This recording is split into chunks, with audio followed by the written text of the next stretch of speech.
ايوه اي حد. أستاذة أمنية اتفضلي. Good evening.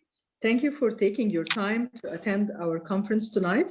Allow me to introduce myself. I'm Engineer Omneya Ahmed Al-Bahrawi. I'm the head of the Committee of Entrepreneurship and in the Egyptian African Businessmen Association. And on the personal level, I'm the Managing Director of Four Corners Interior, a company specialized in interior design and furniture manufacturing. I will have the honor to direct the panels throughout the conference tonight. Now I would like to welcome our highly esteemed speakers, Dr. Yusri Sharkawi from Egypt, Professor Dr. Alexander Anim Mensa from USA, Dr. Hani Ayad from Egypt, Ms. Hana Bezet from Morocco, Ms. Anne Mutahi from Kenya, Ms. Joy Zanz from Germany, Ms. Margaret Mutho from Kenya, and Ms. Roberta Anand from Ghana. We will start by a welcome note by Dr. Yusri Sharkawi from Egypt. Dr. Yusri is the chairman of board of the Egyptian African Businessmen Association, the IABA, and on the personal level, he's the chairman of the board and managing director of HOC Group. Welcome, Dr. Yusri. Welcome for all. بسم الله الرحمن الرحيم. يمكن أنا سعيد جدا النهارده بتواجدي معاكم وبرحب بكل البانلست الكرام، السادة الكرام المتحدثين من أفريقيا. وطبعا احنا كجمعية رجال أعمال المصريين الأفارقة سعداء جدا بالتواصل الافريقي، وهذا الهدف الاستراتيجي ان نصل الى كل جزء في الارض الافريقيه داخل 54 دوله، نتحدث في اكثر من 22 تخصص يخص مجتمع المال والاعمال والاقتصاد. يمكن احنا من خلال 22 لجنه في الجمعيه حاولنا خلال عام 20 وفي خطتنا في عام 21 ان نصل الى تكوين واعاده تكوين صداقات وفكر وتقارب فيما يتعلق بالعمل الاقتصادي والاستثماري على ارض القاره الافريقيه. يمكن النهارده الموضوع اللي فعلا انا بشكر فيه الاخت المهندسه امنيه البحراوي رئيس لجنه رياده الاعمال في الجمعيه، وبشكر كل الساده الحضور سواء من المستمعين والمتحدثين. يمكن الموضوع المهم جدا هو ازاي وكيف نستفيد من التقارب ونستفيد من العلاقات ونستفيد من التعرف على تجارب الاخرين في القاره الافريقيه حتى نستطيع ان نبني شراكات وندفع موضوعات هامه مثل موضوع رياده الاعمال. رياده الاعمال كان علما وتحول الى الآن نشاط تطبيقي على الأرض، وفيه كثيرا من التحفيز لشبابنا ولرواد الأعمال سواء في مصر أو في القارة الأفريقية. ربما حان الوقت لكي نستطيع أن نبني أفريقيا سويا، لكي نستطيع أن ندعم اتفاقية التجارة البينية، لكي نستطيع أن نخلق فرص عملا لشباب القارة الأفريقية. وربما الأرقام في 30 عام المقبلة تؤكد أن هناك ما يقرب من 2 مليار سوف يقطنون القارة الأفريقية. أنا الأوان أن نبدأ من الجامعة ونبدأ من موضوعاتنا ومن تعليمنا ومن محاورنا جميعا فيما يتعلق بالاقتصاد والاستثمار لكي نخرج روادًا للأعمال قادرون على صناعة اقتصاد وصناعة تنمية مستدامة لدول القارة الأفريقية. أنا بشكركم جميعا شكرا جزيلا. ربما الأرقام تؤكد أن ما تقدمونه اليوم هو خدمة لأكثر من 320 مليون أفريقي سوف يكونوا باحثين عن فرصة عمل في ال30 عاما المقبلة. أنا بشكركم شكرا جزيلا، وأتمنى أن نقدم اليوم لجمعية رجال أعمال المصريين الأفارقة مؤتمرا ناجحا استمرارا لأكثر من 23 مؤتمر وأكثر من 10 ورش عمل قدمناها مع الإخوة الأفارقة. عرضنا فرصا للاستثمار، عرضنا كل محاور وحلول ومقترحات وتوصيات، واليوم هو يوم ريادة الأعمال الأفريقي. أتمنى لكم جميعا كل التوفيق، وأتمنى لكل الحضور، وأتمنى أن نخرج بتوصيات ومقترحات فاعلة نرسلها لمتخذ القرار في الدول الأفريقية ونرسلها للاتحاد الافريقي، ونرسلها ايضا للجامعات المسؤوله عن التعليم في افريقيا، حتى نستطيع ان نعمل جميعا ونقدم مجتمع مال واعمال فاعل، ونقدم حوارا مجتمعيا مثريا لكل شباب افريقيا. شكرا لكم جميعا، واترك الامر للمهندسه امنيه البحراوي لاستكمال الجلسه بالشكل الذي معهود ومرتب ومنظم. تحياتي وشكرا لكم جميعا.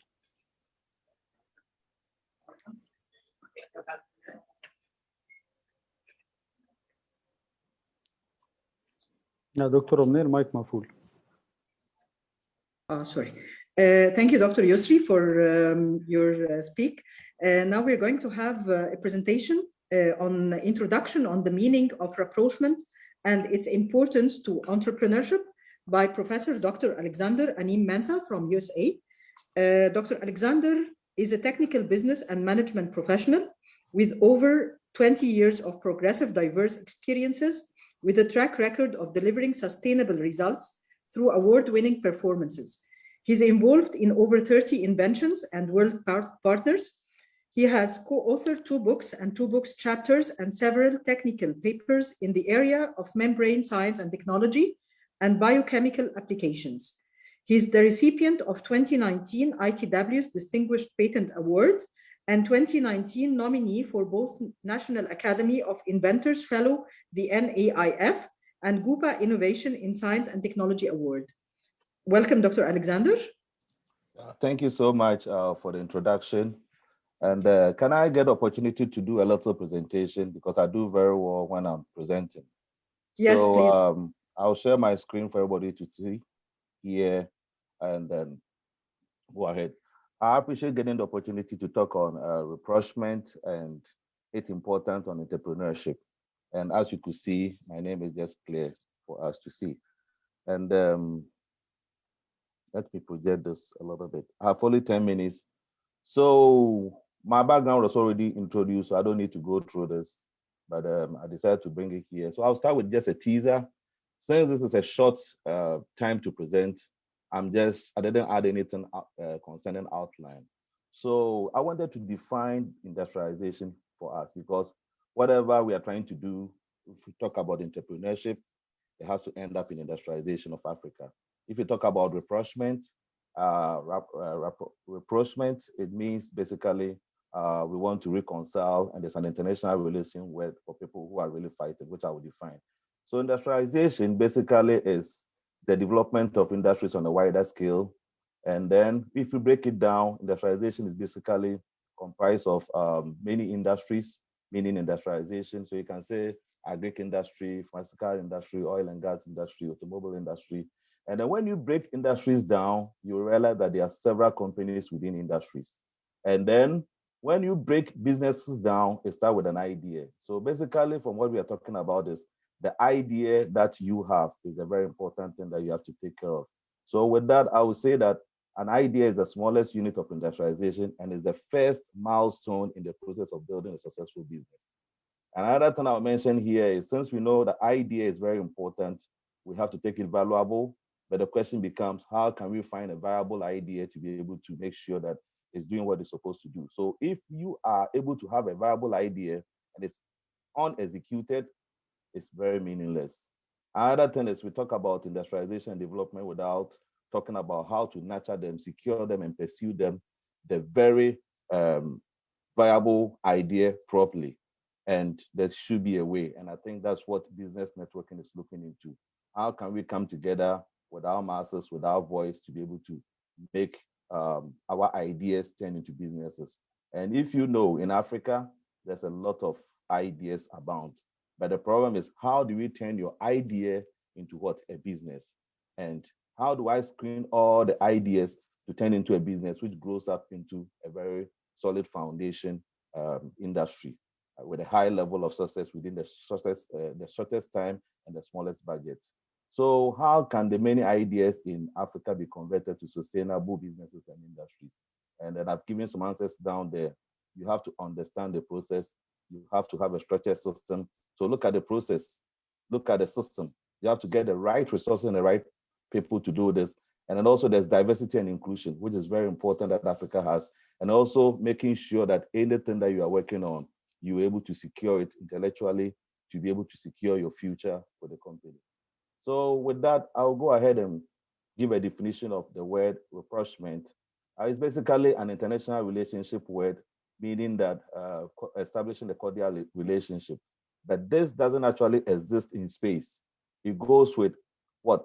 People who are really fighting the conflict in Africa here and there. I mean, the best thing is, why don't you stop the fighting, come together with an objective like what Yaba is doing, and to be able to put ideas together to grow into industries and businesses to be able to solidify Africa very well. So with that, I may say that these are the various definitions of Reproachment, and it's just telling you that what this could mean: stop the wars, stop the conflict, the confusion, reconcile with one another, work together harmoniously to a common goal, which means that building businesses and whatever can do to help Africa. So I'll just go ahead and share a little idea about entrepreneurship, which we already know. Entrepreneurship is just creating of businesses, and then, I mean, creating of businesses. And creating of businesses, you have to go through some things. I mean, at the end of the day, when you create a business, you want the business to be what? Sustainable. You want the business to grow. So this is just sharing an idea that when it comes to creation of businesses, you need people to be able to do this. You need a process, you need the resources. And in all these, if there's confusion, conflict in Africa, how do you come together to be able to what? Get the right people to be able to put the business together, get the right people to execute an innovation value chain in such a way that it develops into a business. So with that, with even the business established, you need people to patronize the business. And with the conflict ongoing, why don't you stop the conflict and patronize the businesses around for businesses to be sustainable? So for a business to be very sustainable, you need the people to patronize the business. And also to sustain the business, you need the right people with the right mind, with the right innovation to be able to sustain the business. So it boils back to people. So actually having a very cordial relationship with people goes a long way to sustain the business. Another thing I mentioned about innovation. When you have innovation, you need people with diverse ideas to be able to pursue innovation. And also when you have a proprietary idea in the process of executing your business, you don't want that information to get into the wrong hands. You want to be able to capture that and be able to use it in the process. In that case, you need the people, you need the process, and you need the systems. So the people, as we are talking about, if they are already in conflict and they are fighting here and there, how do you capture them to be able to get this thing to happen? So that's why the word Reproachment is very important to be able to make sure that you stop the fighting and use that to build what we want to build. Another thing is customer service. You still need people to do the customer service. And if you need your business to grow too, you need the people, the process, and the system. And there are many more things I can mention about here. So with the word Reproachment, meaning that diversity means that bringing different people on board, and there's power in diversity to be able to grow your business to the global status that one is searching for. It's easy to lose a customer than to gain a customer. It takes a long time to gain one customer, but it's very easy to lose a customer. So in that case, I would say this is my understanding of the topic Reproachment in relationship to entrepreneurship, growing business. So you have to understand the creation of the business, sustaining the business, and growing the business to the level you want us to be. And it all has something to do with the people, the process, and the systems, in addition to others. But I'll just mention about these few. For that, I'll say thank you.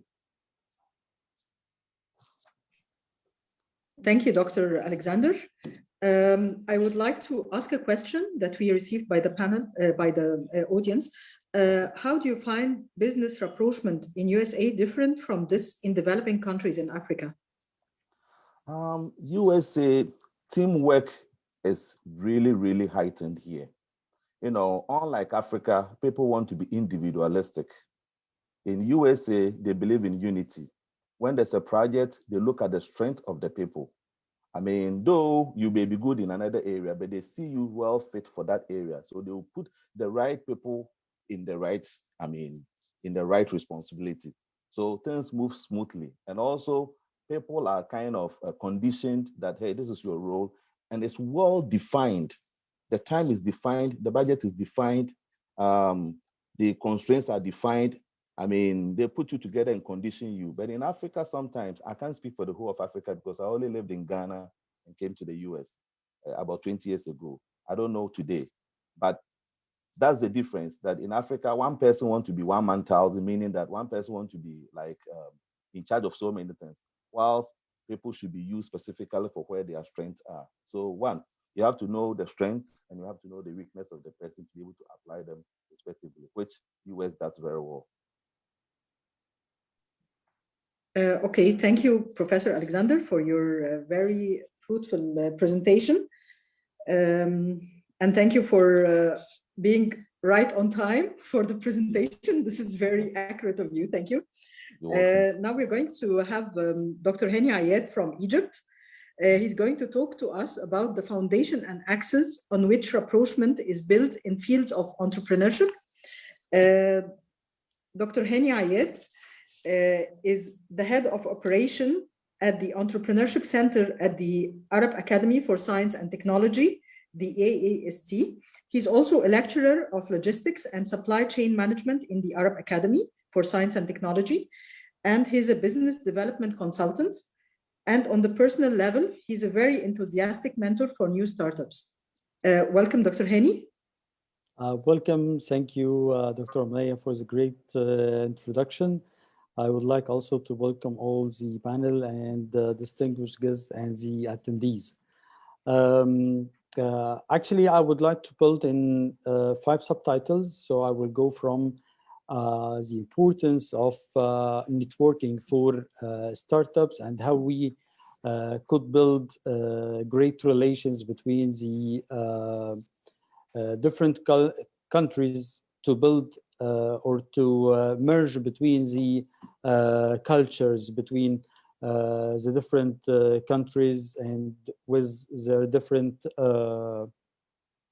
cultures between the African countries. As Dr. Alexander said, actually there is a totally different, we could say, ecosystem and also a mindset for the entrepreneurs and for startups here and here in Africa, I say, and in USA. He built on the team here in Africa. He says that we are building on the individualization, and there in USA believe in unity. Yes, I'm totally agree with you. But I would like also build on that having a good relation and understanding of the different cultures in Africa that could help to encourage or also help to build on the unity. Usually here, the startups in Africa focusing on satisfying their we can say local markets, then think globally. But if the startups start to think globally, they have to follow all the international standards or all the international culture. We have to build, or we have to add to our networks that they have to think internationally, because once we starting to think internationally, we could have all the standards of the entrepreneurship, because they have a high level of a standard over the world. And to enable the environment that's supporting the entrepreneurship ecosystem, we have to focusing on the main entities that supporting the entrepreneurship all over the world. I had a visit supported by the USAID 3 years ago. We went to, I think, 8 US states to see how could the ecosystem really supporting building successful and international startups, not only focusing on the US markets. What is the role of the government for supporting these startups and the supporting the entities that also support entrepreneurship? What is the role of business communities. I'm really appreciate the IBA for their efforts at establishing great networks for building African community for entrepreneurship. Also, what is the role of the business NGOs for supporting the entrepreneurship also and startups? And actually, one of the key functions that could easily penetrate the mindset of our youth, our universities.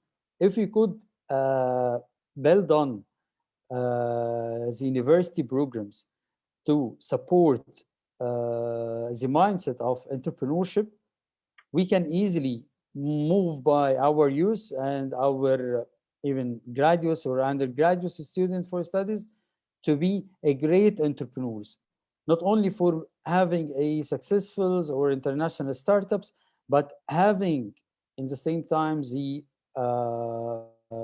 mindset of entrepreneurship. And also the role of the financing institutes. I had a study before. It was a conference paper. It was about what are the factors that could affect on the surviving of startups in Africa and MENA region. And one of the key elements of such factors came team, idea and the validity, and the financing. The financing in one of the key role of supporting or making surviving of the startups. To have an action towards such making contribution to our African cooperation, we have to follow best practices from our culture. Actually, every country has its own culture. So we need to move between our similarities to build on these similarities to have our own culture. Let me share with you one of the best practices from my point of view to have this kind of networking and rapprochement between the African youth. Here we have a competition for the university students, and also it's open for the community.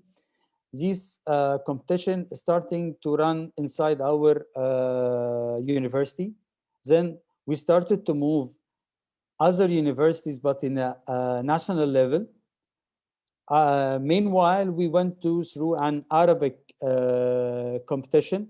This competition is starting by making such type of, let's say, capacity building for the youth to have their, to build their ideas, then how to build their business opportunity, and how to execute, and how to build the team, and how to think financially and marketing, and how to think how to think about as a business, not only from idea point of view. As I mentioned, meanwhile, we went to an Arab competition involved with 18 Arab countries, and we are seeking next year to have African entrepreneurship rally. Our competition, we call it rally because it's faster tracks for every attendee and participants in such competition, and also have a great knowledge from speakers from all over the world, from mentors. It's totally supporting the youth to have their own idea on ground. So I think such practices that could help youth to be engaged when we have a competition or we have a workshop between different culture from different countries, we'll come up with a great new initiatives that we could build on.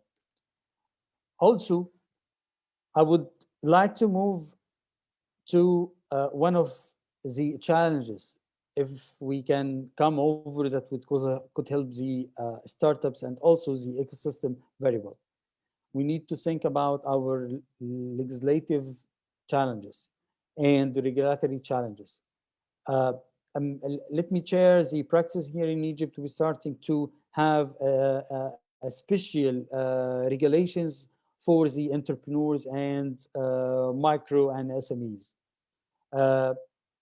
Building on having a separate channels and separate regulations for the entrepreneurs that could help and support the entrepreneurs to move forward, because we usually know that the percentage of surviving for startups doesn't exceed the 20% all over the world. So each 10 startups, at least only 2, unfortunately, only 2 that could survive. But when we have a support and when we have a regulatory position and support for the entrepreneurship and the startups, that could help the startups for more surviving. Let me move for my last 2 points. Sharing the investment opportunities.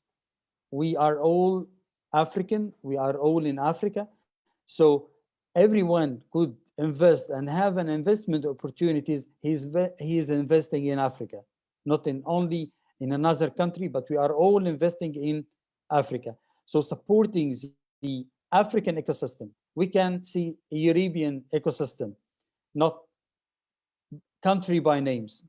So we need to build to have our own African ecosystem, our own African startups, and our own African mindset, supporting the new corn startups, supporting also Africa and all over the world. And the key here, or the role here, the angel networks that could play a great role in supporting the ecosystems, the startups, also supporting the government to have a great relation, cross-functional. And from the beginning of the world, we could see how building a great communities, it's by trade. But now we could say how to building a great communities is by supporting their entrepreneurs and their youth. I would like to thank you and welcome for any questions. Thank you. Thank you, Dr. Hani, for your very fruitful presentation. We are going to save the questions for last. Okay. Now we are going to have a presentation by Ms. Anne Mutahi from Kenya. She's going to talk to us about success stories of rapprochement between different entities and different associations. Ms. Anne Mutahi, she has a wealth of experience in the financial services sector. She worked for Middle East Bank in Nairobi, the ABN AMRO Bank, and Citibank. Using this corporate banking management experience, she made a shift into the SME side of the business when she was appointed as Vice President, Head of SME Enterprise Unit in Citibank's Nairobi branch. And on a personal level, she's convinced that the underserved SME segment of the economy is the area that she wanted to serve in. Welcome, Ms. Anne Mutahi. Thank you very much. Thank you very, very much. I want to begin by thanking Dr. Yusri and Madam Omnia for this very kind invitation. And just to thank you for the concept that you brought into life of bringing us as Africans together. I also want to appreciate my fellow panelists and thank you for the comments that have been made and going forward. Now, my role is around success, but I also combined it with what was there before, and that is the role of African Reproachment in supporting entrepreneurship, because I think it's the other side of the success stories. And just to break that down, maybe just to everyday language, is how can we become more aligned in Africa so that we can truly support entrepreneurship? I want to begin by saying that I honor all the many, many entrepreneurs in Africa. I believe that this is a skill and an aptitude that is right across the continent. It's maybe because of the way, we've had challenges, but I personally find that Africans, particularly in Kenya and other places, I know Kenya most, really go out of their way to display all the key attributes of an entrepreneurship. So I want to honor the entrepreneurs today. However, I want to also say, and I think it's been said, that we're very different in Africa. We have 54 countries. We have 89 cities with over 1 million people. And you look at the population, it's now, I think, 1.5 billion. And as Dr. Yosri said, we're heading to 2 billion and over within 2030. When you look at the business landscape, we have 36 to 40 million MSMEs right across the country. Out of that, you only find that there's not more than 400 businesses that have more than, say, $1 billion. So what you find is a profile where you have top heavy, many, many, many small businesses and very few very big countries. Our continent is also beautiful in many areas. We have a lot of wealth, as we all know, in terms of our assets, in terms of minerals, etc. But you also find that it's very hard for East Africa to deal with West Africa or Central Africa. Our infrastructure is improving, but I think we still have a way to go in terms of trying to make a lot of our businesses better. I believe the fact that we have a very high penetration of internet usage, mobile usage, is a real asset because it's assisted tremendously in businesses moving forward. In Kenya, what we've seen is an explosion of online businesses right across the continent. And I think also with our diaspora who are based in the US and Europe and in other places. However, we need to ask ourselves, what is it that we can do? I mentioned earlier that we have 36 to 40 million MSMEs across the country. But what you will find is that the majority, over 80%, are informal. And therefore, if we really want to encourage our entrepreneurs to go to the next level, what is it that we can do? And I want to speak to just 4 key pillars that I think that we can really work on to try and ensure that we are aligned across the continent so that we can trade better, we can be our own manufacturers, we are our own consumers, and I think we'll be able to take advantage of even the African continental free trade that is now in place. So the 4 pillars I want to talk about are beginning with the first one, which is how can we improve and align our legal, our regulatory framework, and also our business support framework. If, for instance, if I was to ask you, what is a small business in Nigeria? What is a small business in Egypt? What is a small business in Ethiopia?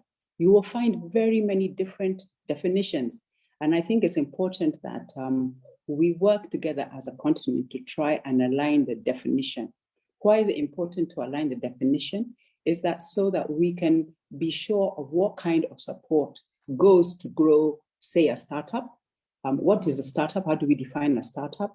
It's different for every country. How do we grow small businesses? And how do we make sure that we have export-ready companies right across the country?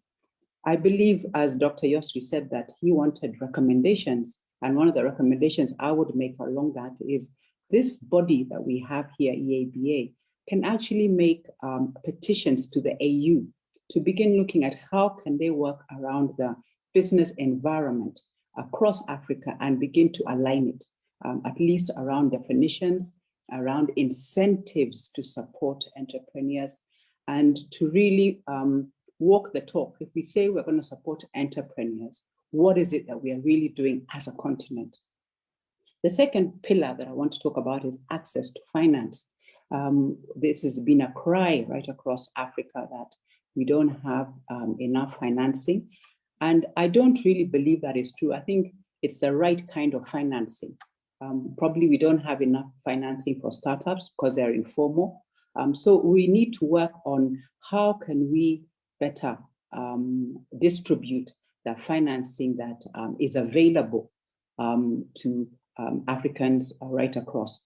For instance, you find that there's a lot of finance that become at maybe to certain levels of certain companies, but it isn't distributed very well, both from within the continent and outside. And I think that's a very important point that we need to work on from a broad area. The third area that I think is room for a lot of partnership and discussion is, of course, how do we improve our productivity? How do we make sure that we have market linkages? How do we improve our competitiveness? And I believe this is where the private sector comes in, when we have business networks that we are having here that are represented by all the participants here. It's time for us to make these business networks go to the next level of being able to really connect opportunities right across, visiting one another, being able to follow through with all the different requirements, supported, of course, by our governments and other regulatory businesses. The last point that I wanted to of course, make is of course, improving our skills. If you look at a lot of average Africans across, not many have gone to universities, but they have a lot of skills that they can be improved upon. And I believe having the right kind of skill enhancement is important. An example I like to give is in Kenya, one of our mobile operators has actually come up with a way of having a digital sort of school for entrepreneurs. So they have entrepreneurs on their phones. They're able to actually have a platform for business support services where you can actually have your support on your phone, and also lessons that you can actually then get a certificate for based on how you actually do them. I think this is very revolutionary and something that we can roll right across Africa. Now, when you look at these four pillars, and I'm saying all this as I close, there's opportunities for a lot of businesses to actually partner along all these particular areas. As we know, even though there's been very successful partnerships, you find that it tends to be more at the higher level and across borders. What we find in East Africa is that there's a lot of trade in Uganda, Tanzania, all the countries that we have borders with. But you find is what we call the small business cross-border trade that tends to do better. And you find that the bigger companies where they have bulk goods and services sometimes can only do so when they're at the corporate level or with international support. So I believe there's a lot of work for us to do to open up our borders, to strengthen our entrepreneurs in each country that we have, so that we can really claim what belongs to us, which is the business in Africa. Thank you very much for this opportunity. And I look forward to listening to the other participants and to questions. Thank you, Ms. Mutahi. We have actually plenty of questions for you, but we're going to save it till after the presentations are finished. Thank you very much for your presentation. Thank you. And now we have a very important subject to talk about. We are all concerned about rapprochement between African countries, but we are also concerned on how can rapprochement enhance the bonding between whole countries and not only individuals in field of entrepreneurship, and not just between African countries, but between African countries and European countries, American countries, in order to take Africa to a global level. And the best one to talk to us about this point is Ms. Joy Sands from Germany. Actually, she's from Kenya, but living in Germany. She's the founder and CEO of African Women in Europe and Africa Women in Trade. She organizes events in Europe that connects African women in Europe and Africa, that includes networking, events, and workshops. She promotes African business and organizations. She offers platforms for members to share information. She does partnering with African exhibitors and forming bridge between Africa and European companies. Her fields of specialty are event organizing, marketing, and advertising. On a personal level, she's also expert in administration and leadership. Welcome, Ms. Joy. Thank you so much for that introduction, and thank you for having me here at EABAE, and very great discussion there from other panelists, and I want to recognize this is a very important discussion, and thank you all those who have joined us to date and decided to be here with us as we discuss this topic. As it has been mentioned there, I'm based here in Germany, yes, and I'm very passionate about Africa continent, and today's topic is related to exactly how in these relations, how we can rapprochement, bond enhance the in between whole countries and not only individual in the field of entrepreneur. And with this part, I really have to insist and mention where there is a problem, there is always a solution. And where there is a solution, there is a business. And this, especially when we have conflict with countries and bringing this into one understanding and be able to do entrepreneurship, we can see, I'll be talking this more into 3 levels. And I have to say this discussion, we had it on my platform to make sure that the women are able to give me the right information to bring on my presentation, because I always come as a representative of Africa. Despite me being in Europe, I'm very, very much connected with women on the ground. And this you'll see, because I'm going to talk in this topic in 3 levels. I'm going to talk about in the country level, global level, as well as in the micro level, where we're talking about the village and the grassroots where the women and entrepreneurs are.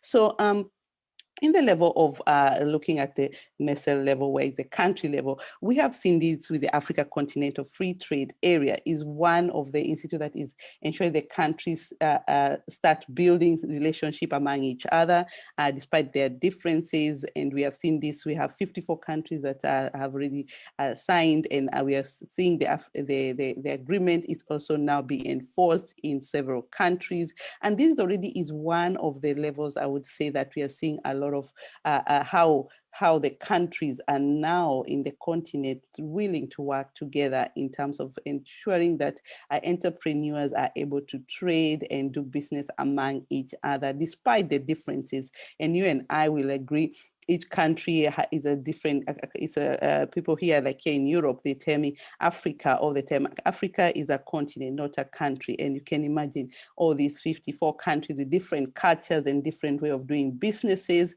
And we can see this is possible. As much as we can see also in the US markets, they are able to do businesses. So despite the different countries they have, I mean, so this is something that we have seen with the Africa Continental Free Trade Area has been able to do that, and it's something positive. And as you can see, it's bringing solutions for entrepreneurs to start businesses in the country level. When I look at it, I'm going to take it more in the next level. We are talking about the micro level, where this is a global level. The world, as you know, the world's largest free trade area is found in Africa. One African market can only be possible by bonding countries between countries, which make African market competitive in the global market. And as this, we can see quite clearly that very soon, when the countries collaborate, as we have seen now with the Africa Continental Free Trade Area, markets will be accessible. And you can imagine one African market is a huge market and is the biggest in the world. So this is something that we can see the productivity of bonding and working together and really making sure the country really reach to these levels of marketing. And also relation to that in terms of the global, where I come in as the founder of African Women in Europe. We are women here in Europe. We can see this in the level of even ourselves here. We are working together to make sure that we are able to actually support and bond and work together with other countries. I'm coming from Kenya, somebody else is coming from Egypt, another one is coming from Tanzania or South Africa, but we have found ourselves here in Europe. And this is a way of showing that bonding as well in terms of even as human beings here in the global markets, it's possible to make sure that we can collaborate better, represent our continent better, and instead of working in silos. So we have seen this in our platform, African Women in Europe. And I can say that one of the products that shows this, as you know, we are always sending a lot of money in the continent through the remittance. It's a huge record now during COVID to show that has shown how much we're sending. But how can we do that in a more collective way? We have a product and something that I always say, we are more action people. So we took an action as diasporans here, especially for the Kenyans. We opened an African Women in Europe circle. It is a diaspora circle encouraging Kenyans to come together, invest together, and finally being able to support in entrepreneurs in the continent, and especially this time is in Kenya. It's a product of Kenya, and we are actually launching officially on 5th of April. So we are very excited about this vehicle, not only being sending money in Africa, but just doing something constructive. And we are seeing other products as well.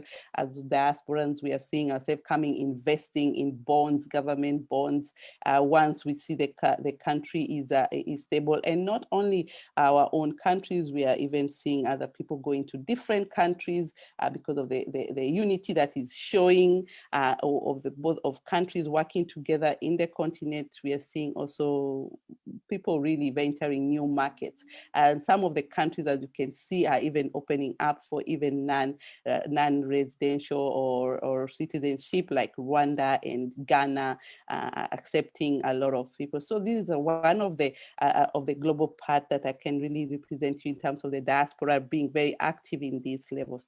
Now, when we look at now back into the continent, what about the grassroots, the women in the village, the micro level, where we are seeing now women in business, and how can they be supported? How can we build relationship before engaging into business? I know that business is the key to success, and how to form partnerships that are sustainable. So in this area, as I always have mentioned before, we have also considered this. How can we support this, the women entrepreneurship in different countries, not only one country, through the Africa Continental Free Trade Area. Again, the diaspora women as well. We've started the African Women in Trade, a network that is really, really busy as we speak right now, just launched after the 1st of January.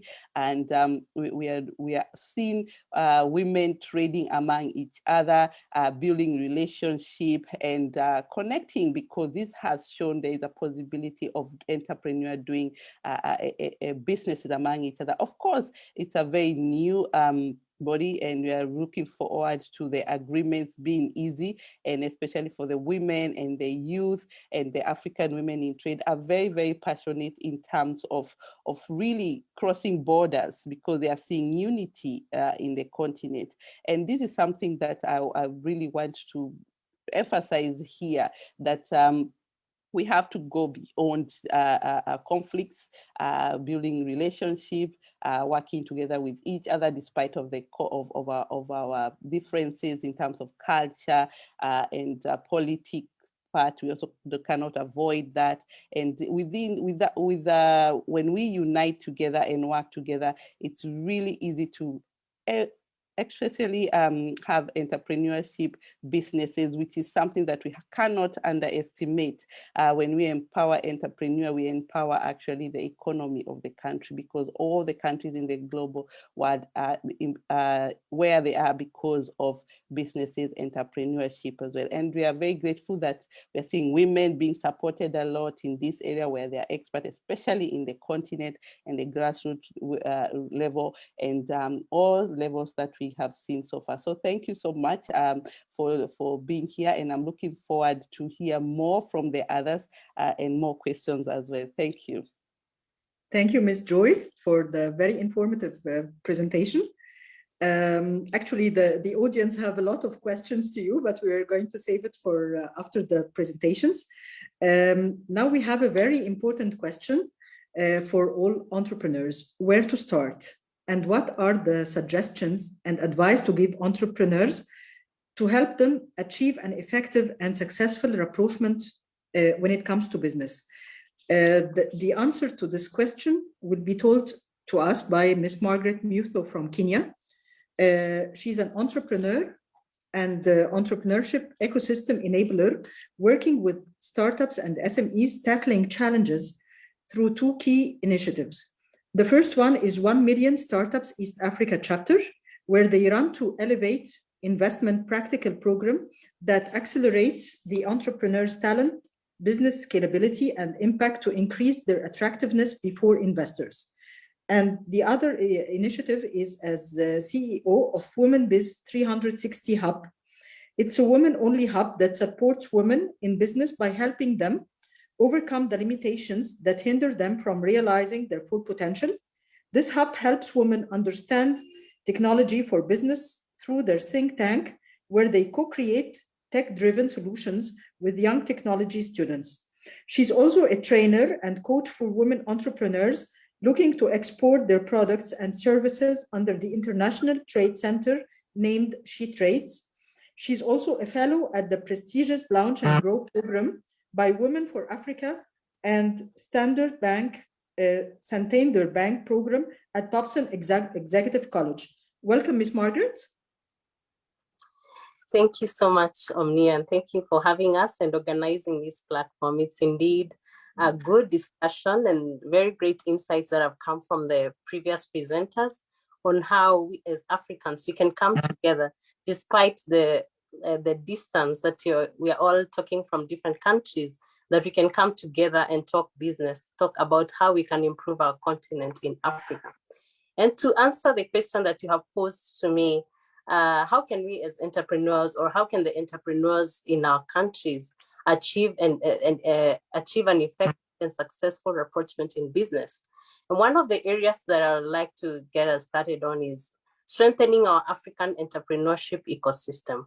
We understand our own challenges as Africans, and entrepreneurs across the different countries in Africa, we face the same challenges, and we are able to come up with our own homegrown solutions to the problems that we face. And once we strengthen our ecosystem, we'll have increased competitiveness when it comes to competing with other continents, continents across the world, increasing our productivity.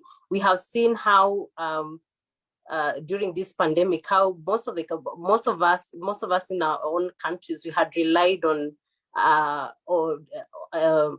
manufacturing, especially manufacturing our goods overseas, and not realizing that we have our own potential as Africa, with all the resources that we have, that we are able to come together and manufacture our own produce and be able to trade across our continent, rather than relying mostly on other markets. Not that I'm trying to say that it's not important, but we realize African Free Continental Trade Agreement has made us realize that we have such a big market. We have a huge demand that we have not been paying a lot of attention to.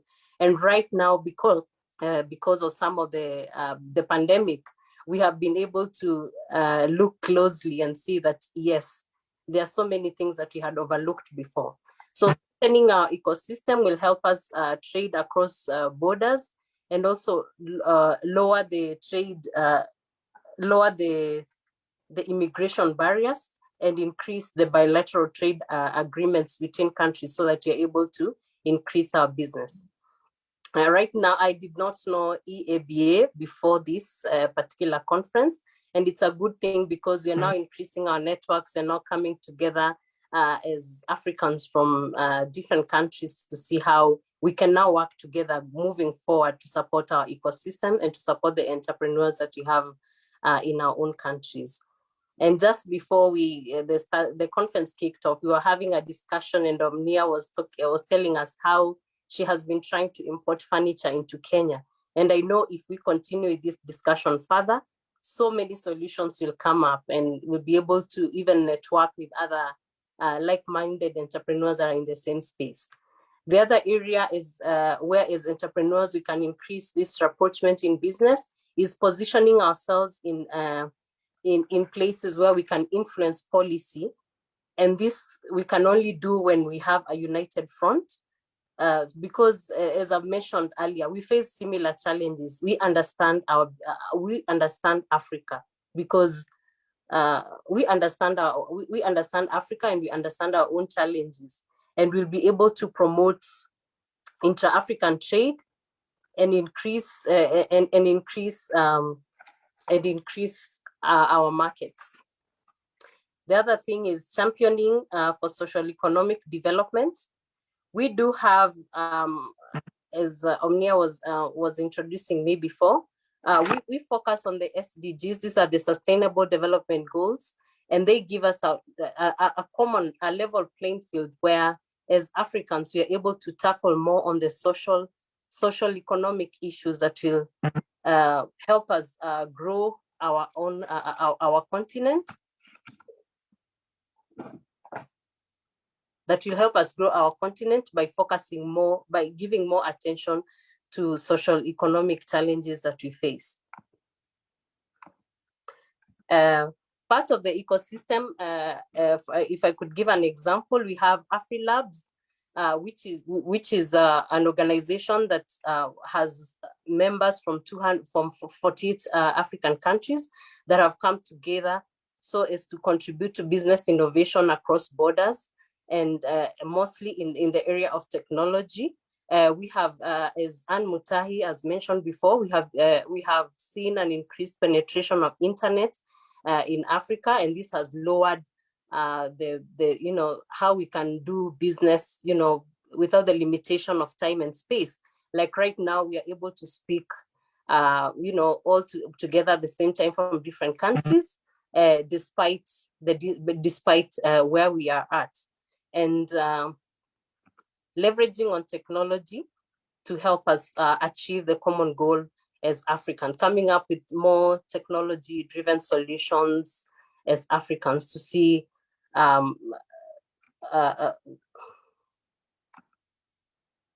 coming up with more technology-driven solutions as Africans to strengthen our continent and move it forward. Thank you.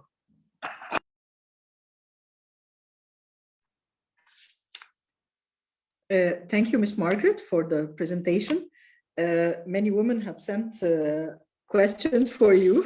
We are going to say it at the end of the discussion. And now we are going to have our last presentation, and then we are going to be open for questions. It's about the role of diplomacy to enhance rapprochement in Africa. It will be presented by Ms. Roberta Annan from Ghana. Ms. Annan is one of the most powerful women in business in Africa. She's currently the United Nations Goodwill Ambassador for the Creative Economy. In 2008, Ms. Roberta Annan joined the United Nations and subsequently became a consultant for the UN, where she mobilized funds and resources to expedite the implementation of UN projects worldwide.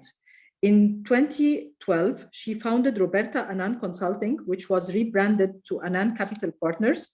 She aims to bridge the gap between investors and impact investment opportunities across Africa. She has led expansion projects of several multinational corporations and small to medium-sized enterprises in Africa. In 2017, she was appointed the Senior Market Liaison for Fieldstone Africa, where she spearheads business strategy and marketing efforts. She's the founder of the Africa Fashion Foundation, the AFF, to support Africa's growing fashion industry. She's the co-founder of the Impact Fund for African Creatives. She has received several accolades. She was a member of the Young President Organization. Welcome, Ms. Roberta. Thank you so much. Wow. Thank you for inviting me to speak on such an important topic, especially in the times that we find ourselves in with the COVID pandemic and with all that is changing around us. I am very honored and privileged to be on this panel. And I appreciate that I was actually the last to be allowed to speak, because I've learned so much from the previous panelists, and I'd like to take this opportunity to thank them as well. My internet connection is not that great, so I'll keep the video off of it if that's okay, so I can go right into the conversation. So the topic that I'm touching on today is the role of diplomacy to enhance rapprochement in Africa. I feel that oftentimes, on the continent, we don't really put a strong focus, I'll say, on diplomacy or diplomatic relations when it comes to issues around governance, when it comes to issues around even entrepreneurship, around policy, even around trade. And I'm very excited that, we are slowly appreciating what we have here on the continent. Africa is blessed with a very young population. 60% are under the age of 25, which is a huge investment potential. Africa is blessed with natural resources, but I think its biggest natural resources is human capital. And so I'm very excited that we're slowly understanding what we have as a continent and finding ways and means to, come together, trade together, understand each other, despite all the barriers that we have, whether it's in language, it's with religion, it's with culture. We are really understanding that we are all from the same continent, and we have so many things to be thankful for. So just a little bit about the topic, and I'm obviously I'm a storyteller, so I'm going to go and, tell a story about my background and then obviously highlight some of the key things from my background on why the role of diplomacy is quite important. And I would like to also touch on something very interesting, right? My entire life has been, I would say my career has been focused more on, relationships and building relationships and diplomatic relationships, building a rapport with people, understanding their culture, understanding who they are as a people and what is important to them. And being in a position to do that, I have been able to build and forge a lot of business partnerships from different markets. So after working extensively with several international and multicultural organizations, I observed that diplomacy continues to play an integral role in enhancing rapprochement across the globe. Can you hear me? Hello? Yes. Hello? Your voice is okay, very yes. clear. Okay, yes. Across the globe. And of course, I'm dialing in from Ghana. We don't have the best internet, so maybe that's one of the key things that we need to try and fix. Contributing to sustainable development. Well, you have to come to Egypt. I would love to. I've never been, and I would love to visit, and we'll talk about that, after. Yeah. So anyway, in 2012, I decided to leave the United Nations and return to Africa to help build the continent and effect change in meaningful and sustainable ways.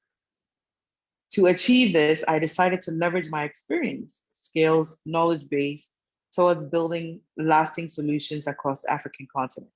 How was I going to achieve that in my home country in Ghana and extend it to other African countries? In fact, when I was coming, I was completely clueless as to what I was coming to, because here I left when I was very young. I lived in Ghana from age, I would say when I was born until about my early teens. And then I moved to India and then came back for a stint for high school to do the IB program in a boarding school here, and then went straight to the US, to North America, to get my education. So my entire adult life was there, and I understood the system there. I understood how things were done. Things were more structured, things were more orderly, and then leaving the UN and all that infrastructure to come back to a continent where, I saw like huge potential, but has so many loopholes. And even in the terms of the way that we approach business and the way we approach things are so different. But I decided to take, that risk to come here and build, because I didn't believe in building from outside. I wanted to be part of, like the system, and to help find solutions to all the loopholes that I knew that, we had here on the continent.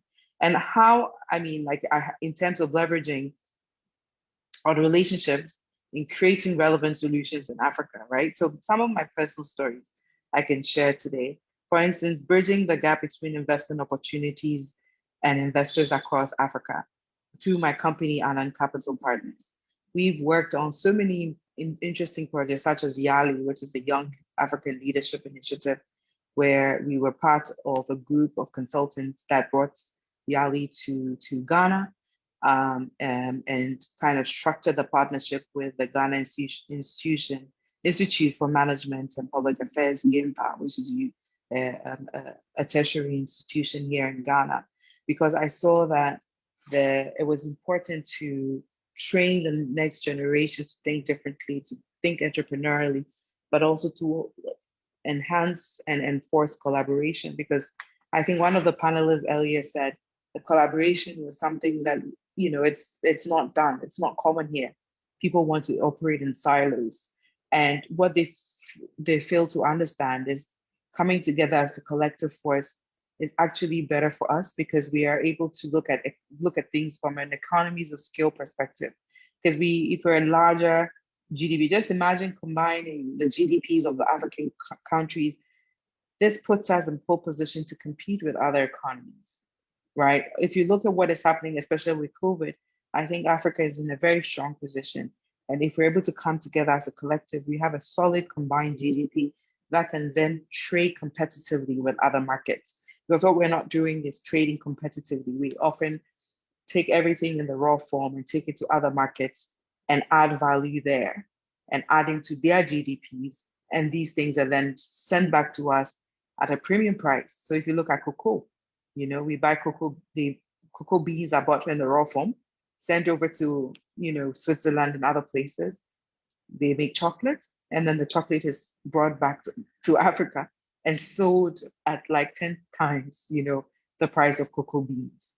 We need to stop all of these. And we can stop if we start forging partnerships all within the continent, right? So if, for instance, there's better infrastructure in Egypt, why don't we strike a relationship where maybe we bring some of the knowledge and technical know-how to Ghana to build the industry in Ghana? Why don't we do similar things between Nigeria?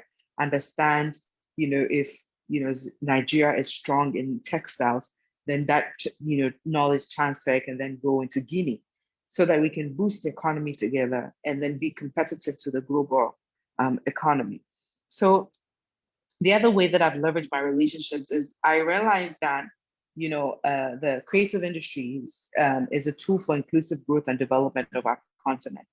And I realized there was a young population, very innovative and creative, especially because of technology and social media, young, brilliant minds that lacked infrastructure, and, young people that had ideas and concepts, but never could create a business out of those ideas and concepts. So my foundation was set up so that we can capture some of these brilliant ideas, support them with initial infrastructure and capital, and help them meet new markets.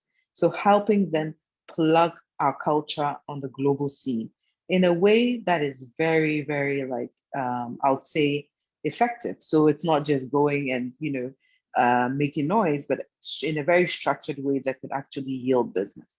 So that is another way that I have I've done that. And even in my capacity as UN Goodwill Ambassador, my role is to ensure that the principle of sustainability is heavily ingrained in the way that we think and the way that we do things, because we're a very wasteful continent. I don't know if you notice this, where we have to, especially if you look at bigger cities and all of that, we dump waste, we dump plastics, and in sewage, and there's a lot of blockades that can cause flooding. But if we're able, we educate ourselves enough to do things properly, then this is not also going to create secondary or tertiary problems for us, like healthcare problems.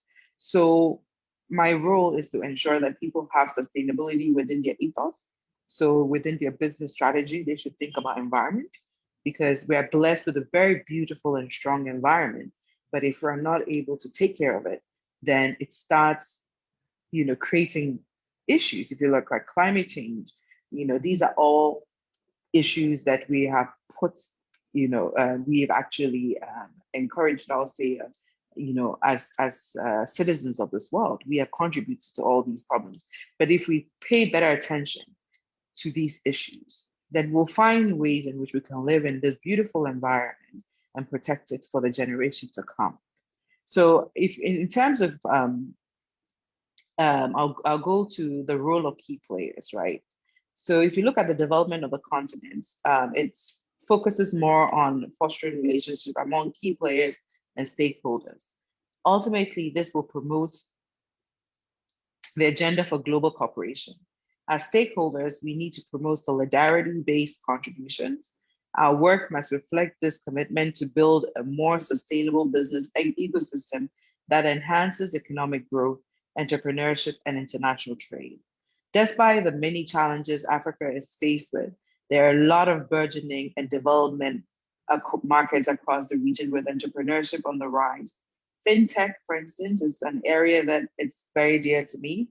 My company is looking seriously into technology now, because there was a recent report in Nigeria that the new billionaires on the horizon are not from the oil sector, but from the tech sector. Green economy, renewable energy, these are all amazing things. One thing that I want to point out here is Africa is blessed with the resources to create, significant, I would say, products and businesses that are actually needed on the global scale. Look at things like solar energy. We're blessed with heat. We have a high irradiation level here on the continent. So we should actually be, leading when it comes to renewable and solar, but we're not. So we need to see what it is that we have within our environment and make the best of it, and make businesses and products that can actually be sold to international markets.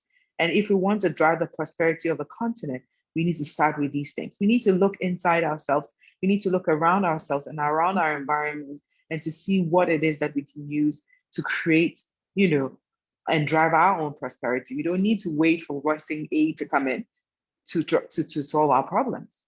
We can do it ourselves. And we have a very solid, I would say, intelligent, innovative population that can actually lead the prosperity of Africans. So many African countries are achieving positive economic growth and developing social economic infrastructure that expands the likelihood of national development, higher growth levels, and social development for all through intensified international community efforts. So I don't want to go to, let me go conclude, because I don't want to talk too much, but I want to touch on after.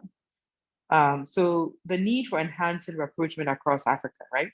It promotes regional economic community. We must consolidate and expand trade and investment, and prioritize development of cross-border value chains in key sectors such as energy, mining, mineral beneficiation, industrialization, and enhancing manufacturing capacity, infrastructure development, as well as agro-processing. The African Continental Free Trade Agreement, AfTA, provides immense opportunity for trade within Africa. I'm so happy that we've actually signed, and we are, we are getting going with AfTA, because it's going to, help us become really competitive globally.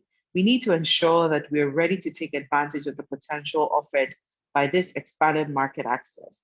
Through this agreement, Africa is expected to become one of the world's largest single markets, encompassing 55 countries, a population of 1.2 billion, and a combined GDP of $3.2 trillion.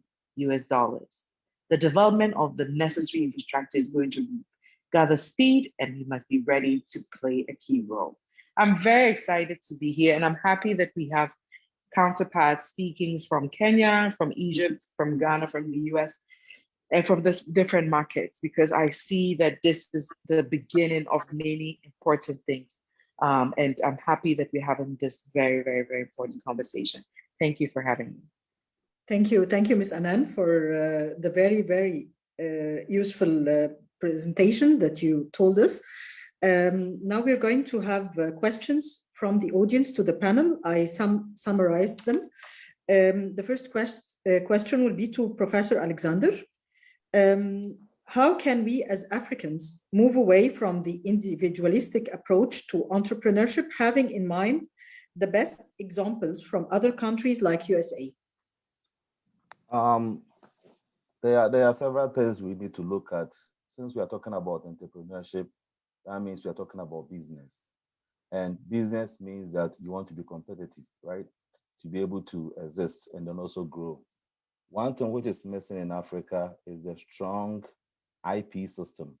When I say IP, that means intellectual property. You know, we don't have a strong system. Another thing is standardization. It's also another thing. And also enforcement is also something. Let's say, I mean, copying is very common across so many places in Africa, but people don't understand it. If people can understand copying is not a good idea, that will go very well. But the IP system that I'm talking about is actually non-existent, and the enforcement is not there. And even whatever is there is very difficult to work with.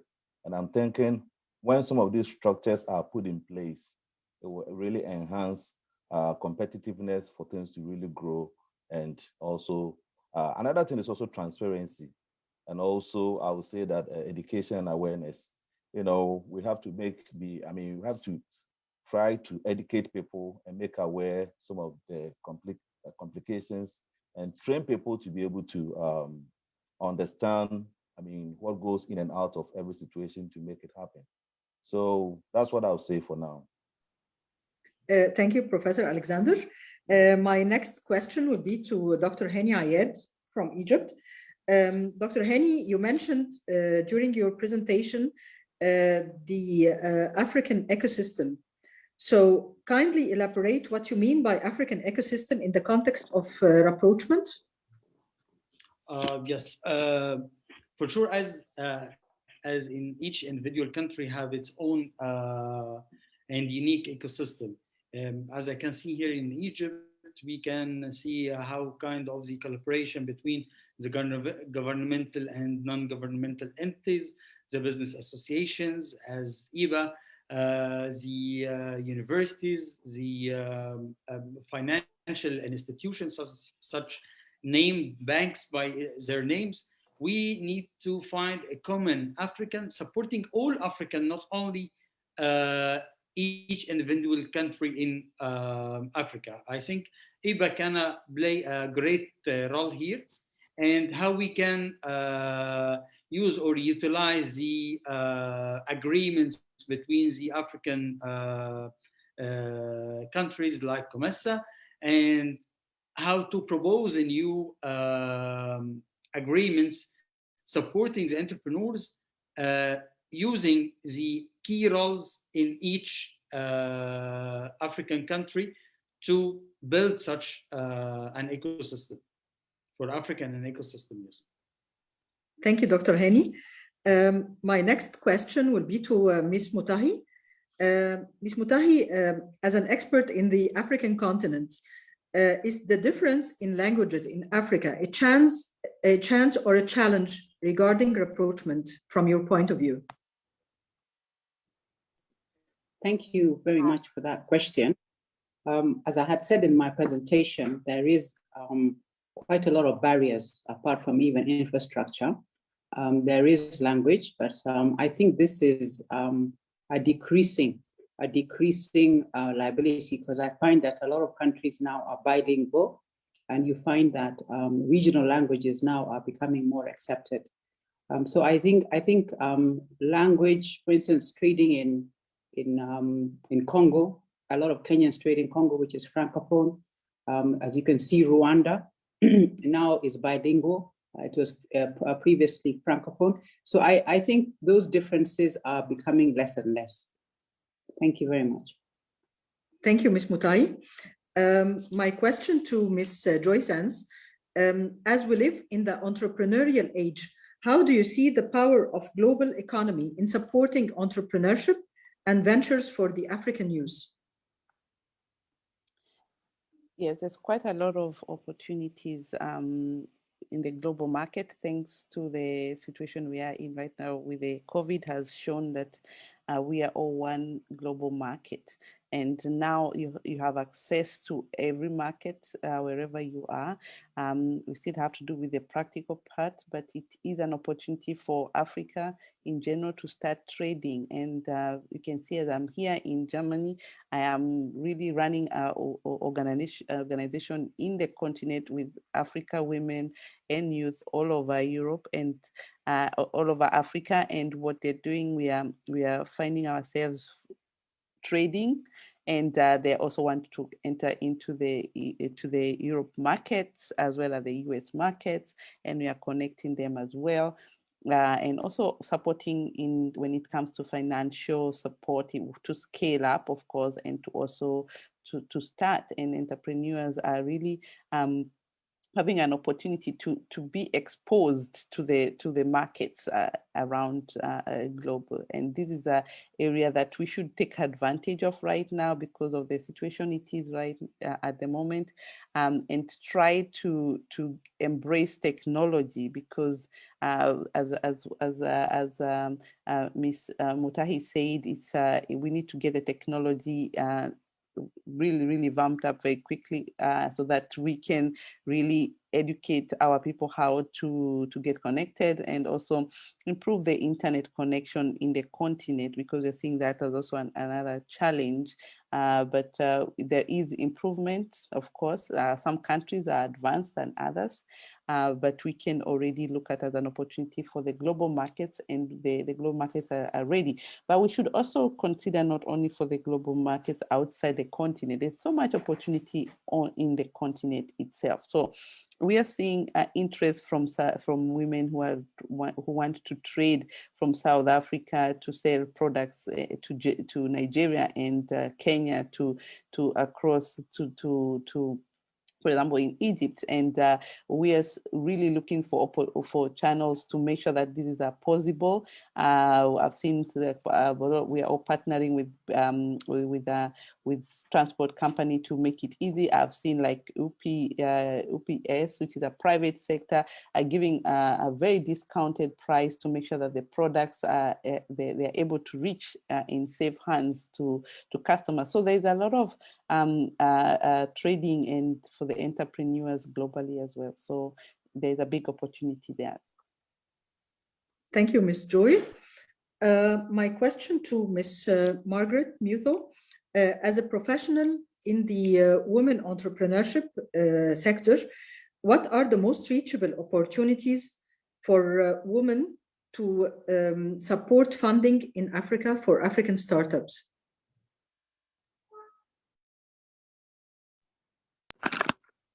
Okay, thank you for that question. Actually, the issue of funding is not only for the women entrepreneurs, but currently there is a $78 billion financing gap across Africa for all African entrepreneurs. And those that are affected mostly are the women entrepreneurs who have less access to the capital. And one of the issues is because women entrepreneurs, most women entrepreneurs, from my own experience, do not register their business. They're not well structured. And those are and they are mostly in the informal sector. So accessing finance from formal channels like the banks, like investors who require you to have your house in order or have your documentation put well together. These are some of the challenges that I would say if women entrepreneurs or women in business were to increase their attractiveness to accessing capital is being more structured in their own businesses. And again, keeping documents, making sure that you document your business transactions very well. and coming in together, you know, as women in business, so that we are able to access capital together, you know, when we are united, perhaps through business organizations, business support organizations, or entities that will be able to present the case for the woman in business. Because women, when we support women in business, they reinvest nearly 70% of what they get back into the communities. And this is a big plus to where investors really find it more attractive to support women entrepreneurs, because they repay the loans, or if it's a loan they've taken, they repay. So even with the bank loans, so the non-performing loans are not mostly with women in business, but men mostly, and this is supported by statistics from the different financing institutions. Yeah, so that is what I would say. But there's a lot of opportunities for funding for women in business once you have a sustainable and a scalable business opportunity that is able to have a ripple effect to support more people. Thank you. Thank you, Ms. Mutho, for your answer. My question to Ms. Anan, as a person who is very much involved in business and who achieved a great success in the field of business in Africa, do you think that we are able to dismantle the African individualism through Reproachment? Sorry. Yes, that's a very tough word. I'm not even going to attempt to go there. Very long. But no, but I think, you know, and I always want to highlight that I'm still building my business, right? So I haven't landed yet. I am still working towards it humbly. And one key thing that I feel has really helped me in my journey is collaboration, because you cannot do it all. And I think maybe is the you know, it's something is it's the collaborative spirit is something that I guess through my education in the US and in Canada, and also like having worked in other markets, I kind of came in thinking that in Africa, people can actually survive by collaborating, but it's really very different because the market here is very different. People tend to hold on to their ideas, they tend to hold on to their resources, they tend to hold on to, so everything is in their head. So it's very difficult to actually get things done or execute because of the way things are done here. But I know that, especially with technology and social media, people are becoming more and more, you know, they're creating systems and ecosystems, I would say, and people are doing things together and collaboratively. And I've seen that is driving growth, you know, in the entrepreneurship sector. So for me, networking is key because I've kind of built my business on networking.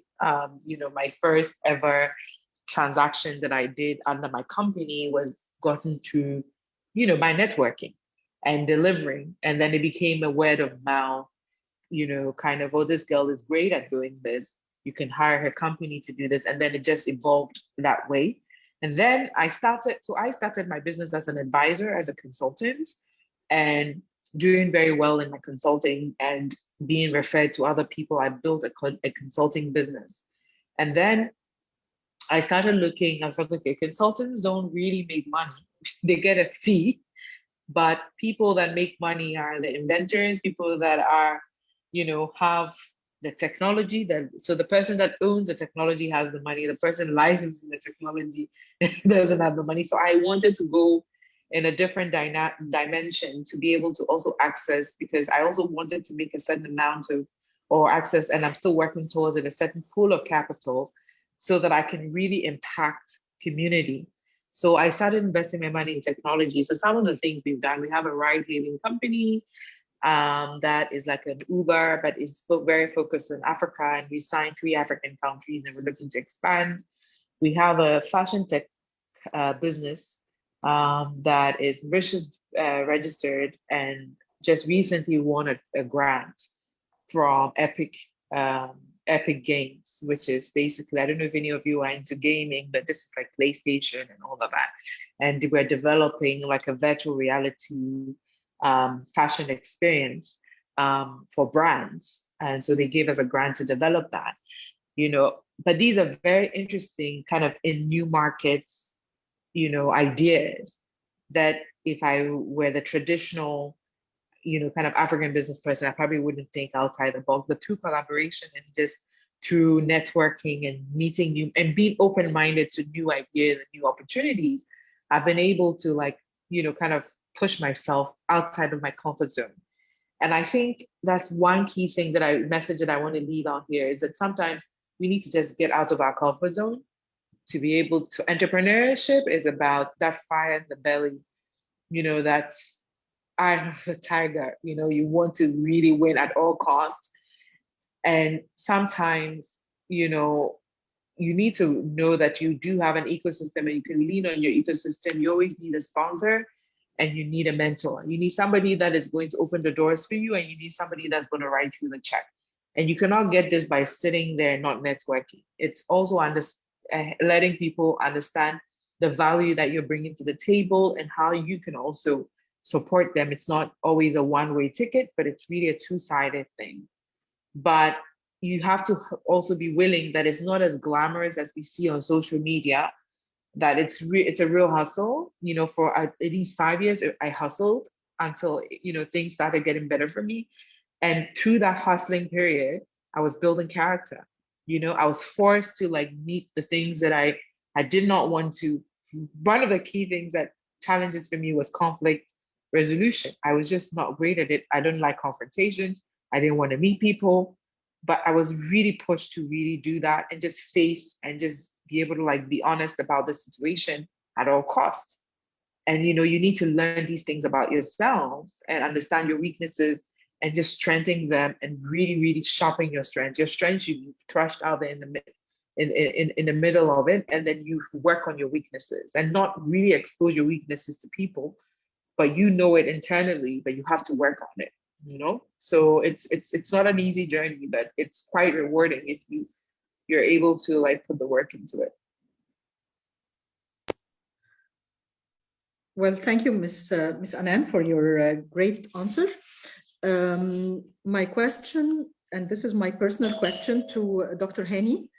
Dr. Hani, as a person who worked a lot with entrepreneurship and entrepreneurs, what are the challenges from your point of view that face creating successful rapprochement between entrepreneurs?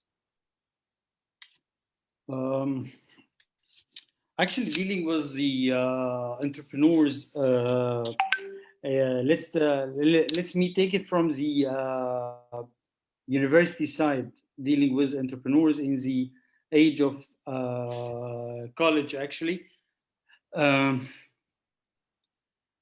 dealing with multicultural students. As my university has this discipline, we are under Arab League, so we have different nationalities with different cultures. Making the mix between the those different cultures could build something, or could build startup, have the theme of the Arab culture. Also, if we are having the mix between startups from Africa, so we will have a startup having the mix or acceptance of Africa. Also, if we have a team or participants or entrepreneurs in a startup have an international identities, so we will have a startup have the international acceptance. So I think building the team based on different culture and different perspective, from different perspective, that could help the Reproachment for the African youth. Also, I think we could build on two main type of networks that could help a lot for this approach. Building an African angel investment network, and also I get a notice from one of our speakers here is building an African network of mentors. Usually, those types of networks could support and build a grateful types of startups have international acceptance from different perspectives. So building an African angel network, angel investment network, building an African mentorship network, I think that could have a great impact on such approaches. Thank you, Dr. Hani. And my other question is to Ms. Mutahi, please.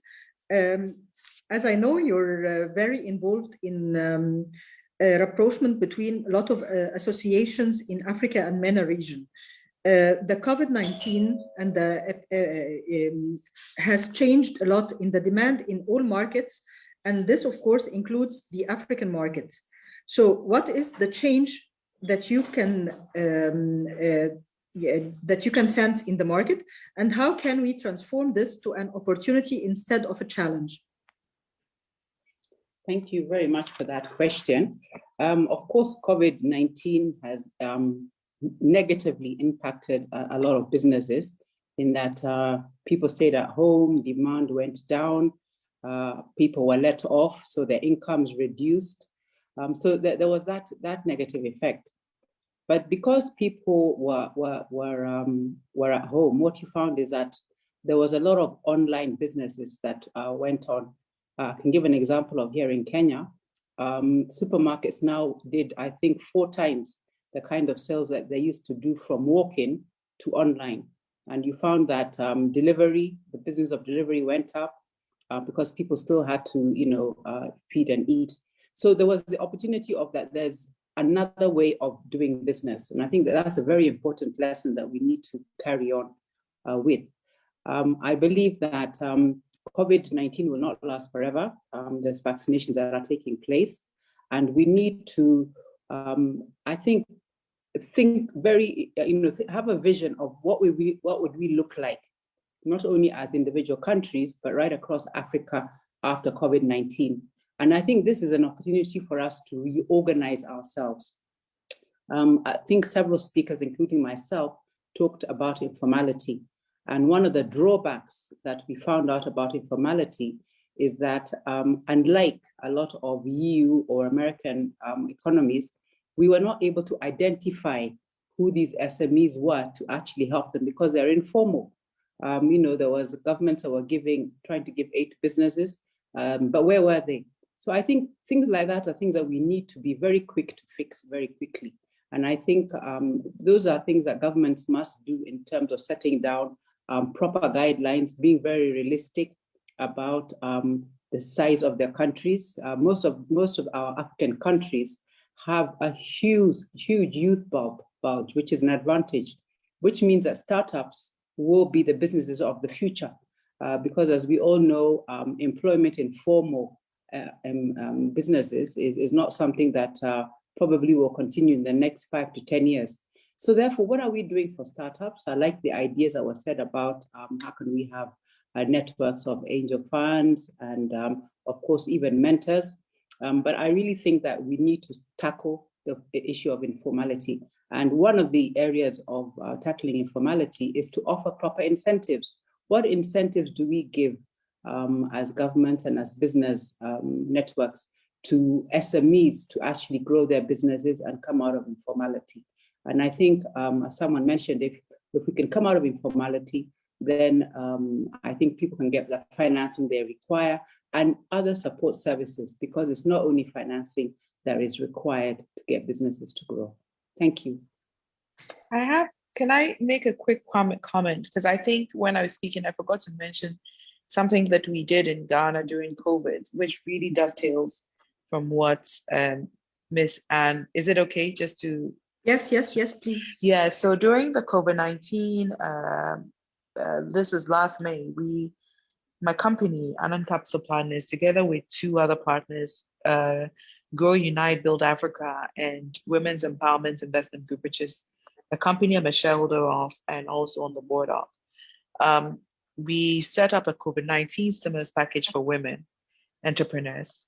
And these are small grants that we made, but we got an overwhelming 4,000 applications, and we supported 10 female-led businesses. Because one of the key things we realized was that the government did provide stimulus packages, but those funds were channeled through financial institutions.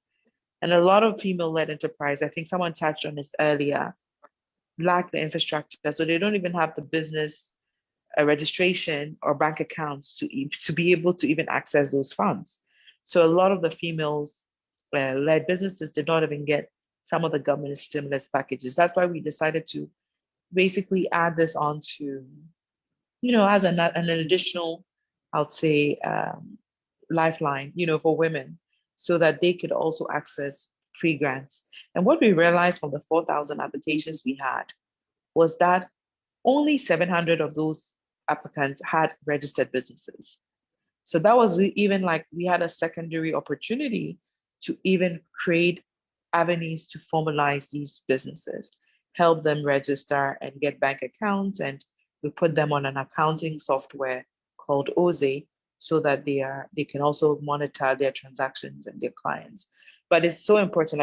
Because of what Ms. Ann said, I just thought it was kind of relevant to her point about the importance of formalizing. And just imagine a 4,000 number, you only had 700 of the women that were registered. If you extrapolate this to the population, that tells you a lot. It really does. Thank you. Thank you, Ms. Anand, for your comment. Allow me to give the panel now to Dr. Yusri Sharkawi in order to say a comment about the conference. Dr. Yusri. شكرا باشمهندسة أمنية. شكرا لكل المتحدثين، دكتور أنا عياد وزندر وروبرتا وكل المتحدثين اليوم. في الحقيقة يمكن أنا سعيد جدا إن احنا كجمعية رجال الأعمال المصريين الأفارقة بنواصل نجاحاتنا في الحوار الافريقي والتواصل مع الاشقاء في القاره الافريقيه، وبناء يعني زي ما بيقولوا سينك تانك افريقي، حتى نستطيع ان نحدد ونرسم الخطى ونرسم الطرق ونجد التوصيات والمقترحات. وبأؤكد على كلام المتحدثين وعلى التفاعل الجيد جدا من كافة الحضور من المشاركين اللي أثروا هذا اللقاء بالعديد من الأسئلة، والإدارة الجيدة للمهندسة أمنية البحراوي رئيسة لجنة ريادة الأعمال في الجمعية. لكن دعوني أؤكد أننا أمام تحديات فيما يتعلق بريادة الأعمال والمشروعات الصغيرة والمتناهية الصغر. الآن عام 2020 فقد العالم أكثر من 25 مليون وظيفة، والعالم يهدد أيضا بفقدان ما يقرب من 22 مليون وظيفة بحلول عام 22. كذلك هناك طلبات في سوق العمل الافريقي كل عام وسوق العمل العالمي. علينا ان نهتم بالتعليم الفني، والتعليم الفني ايضا ربما اذا اهتممنا به في افريقيا نستطيع ان نخرج رواد اعمال من مدارس التعليم الفني، وربما اذا ربطنا الامر بحدائق التكنولوجيا او التكنو ساينس بارك العلم التطبيقي، ربما ان نخرج بجامعات تكنولوجيه ونربطها بالتعليم الفني وبوحدات رياده الاعمال. كلها عمليه ربط هامه جدا لتاسيس مستقبل رياده الاعمال الافريقي. ربما اذا وضعنا اللبنه الان نصل الى البنايه كامله في غضون سنوات قليله، لا سيما في ظل التواصل الالكتروني والتواصل الجيد. الامر الاخر الذي اود ان اتحدث عن التسويق. وربما هناك العديد من الدول الافريقيه الان تجري اسواق لرياده الاعمال والمشاريع الصغيره والمتناهيه الصغر، وربما ايضا اود ان اؤكد على ان التجاره البينيه الافريقيه والتجاره البينيه الحره ربما ان تاخذ نصيبا من مشاريع رياده الاعمال ومشاريع الصغيره والمتناهيه الصغر. هناك ايضا ما يتعلق بالملكيه الفكريه، وانا يعني اتحدث عن هذه النقطه واؤكد ان رواد الاعمال وتسويق الملكيه الفكريه لرواد الاعمال ووجود مكاتب تسويق الى الملكيه الفكريه وحمايه الملكيه الفكريه لرواد الاعمال امر ايضا جدير بالاهتمام وسوف يؤخذ في الاعتبار وسوف نناقش في لجنه التعليم في الجمعيه دور الجامعات في افريقيا ودورها في تاسيس وحدات لرياده الاعمال داخل الجامعات وكيف نتحول ونحول الطاقه الافريقيه بالخامات الافريقيه الى مشاريع لرياده الاعمال وتحديدا المشاريع متناهيه الصغر. هناك تواصل افريقي وهناك ادوات كثيره في التواصل الافريقي. الان نعبر الحدود عبر الاونلاين ونعبر الحدود ايضا عبر الترجمه الفوريه بكافه اللغات الانجليزيه والفرنسيه والعربيه وسوف نزيد في ذلك ونعمل على ذلك لانه بالعلم والمعرفه القريبه والتقارب سوف نستطيع ان نصل ونحدد الطريق. العالم الان يفقد وظائف والحديث عن وظيفه ثابته ووظيفه فقط ووظيفه باجر ثابت ربما تكون ثقل وعبء على الحكومات والحكومات الان تفكر في التنميه المستدامه وتفكر في الانتاج. ربما يجرون الحديث عن التصدير من القاره الافريقيه. نحتاج ان نصدر من القاره الافريقيه ليس من مصر فقط ولا من غانا فقط ولا من نيجيريا فقط ولا من كينيا فقط. الان سباق التنميه المستدامه وقطار التنميه المستدامه يتحرك. علينا ان نثق في انفسنا كافارقه وان شاء الله سنحقق ما لم نحققه وسندعو مستثمري العالم للتعاون معنا في القاره الافريقيه. اذا اردنا واراد شباب القاره الافريقيه ورواد الاعمال في القاره الافريقيه سوف تتحقق لنا الاراده. شكرا لكم جميعا واشكر كل من ساهم في نجاح هذا الحدث وفي مقدمتهم المهندسه امنيه البحراوي الدؤوبه النشطه التي لم تلقوا جهدا في هذا التنظيم الامثل والتنظيم الجيد. شكرا لكافه المتحدثين من كافه دول العالم. اليوم معنا 6 ضيوف من افارقه لكن افارقه يتحدثون من امريكا ويتحدثون من المانيا ويتحدثون من كينيا ويتحدثون من غانا. شكرا لكم جميعا وصوت مصر معكم ومع القاره الافريقيه ان شاء الله. نحن جميعا سويا سنحقق حلم القاره بالثقافه بالتقارب بالشراكه بالصداقه. شكرا جزيلا. شكرا دكتور يسري. As we said before we started this conference, that we have a problem in the developing countries that we talk, and we work very little. So in order to transform this conference in a very effective tool, in order to take the entrepreneurship to a second and further step in Africa, we needed to sum up this conference into some points as recommendations in order to start working from them in the near future. My first point that I summed from all the speakers is that Africa is a very promising continent with great potentials, yet we have a problem in Africa regarding the culture of entrepreneurship and the lack of information.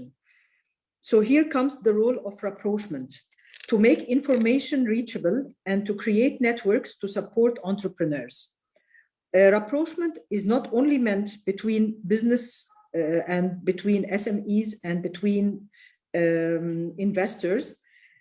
The networking has also to be between universities in Africa, and it's very important to establish the culture of entrepreneurship between African youth who are actually the most important asset in Africa and who form around 60% of the population in Africa who really work and who can develop the country in the near future. I would like to thank all the speakers who attended our conference today. I would like to thank the audience who took from their time to attend our conference. And I would really appreciate the success of the whole panel to make this conference not only just a talking session, but as a think tank for the concept of entrepreneurial rapprochement. And I think that today we succeeded in opening many questions and opening vision between the audience who attended the conference about entrepreneurship in Africa, not just in individual countries where we belong, but to take the entrepreneurship in Africa to a global step. Thank you very much. and have a wonderful evening. Thank you. You too. Thank you for the opportunity. Have a good evening. Thank you. Thank you. Thank you.